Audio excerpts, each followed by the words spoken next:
ভারতের জম্মু কাশ্মীরের চৌষট্টি গ্রামে মেঘ বিস্ফোরণে বন্যা ও ভূমিধসে প্রাণহানি বেড়ে দাঁড়িয়েছে ৪৬ জনে, গুরুতর আহত হয়েছে ৩৮ জন। আজ শুক্রবার এক প্রতিবেদনে এসব তথ্য জানিয়েছে সংবাদ মাধ্যম এনডিটিভি। প্রতিবেদন বলছে এখনো ২ শতাধিক মানুষ নিখোঁজ রয়েছে বলে জানানো হয়েছে। হতাহতের সংখ্যা আরো বাড়তে পারে বলে আশঙ্কা করা হচ্ছে। এখন পর্যন্ত ১৬৭ জনকে জীবিত উদ্ধার করা হয়েছে।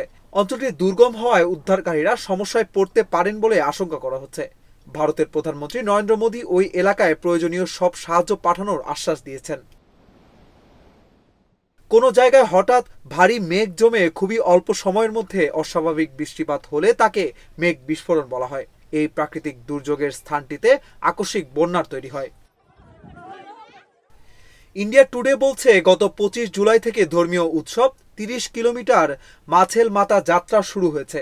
ট্রেক করে মাছেল মাতা মন্দিরে পৌঁছাতে হয়। ৫ সেপ্টেম্বর পর্যন্ত জম্মু ও কাশ্মীরের অন্যতম জনপ্রিয় এ যাত্রা চলার কথা, যাতে হাজার হাজার পুণ্যার্থী অংশগ্রহণ করে। কিন্তু যাত্রার রুটে শুরু হয়েছে বিপর্যয়। পিটিআইয়ের প্রতিবেদন অনুযায়ী ভয়াবহ বিপর্যয়ের জেরে মাছেল মাতা যাত্রা স্থগিত করে দেওয়া হয়েছে।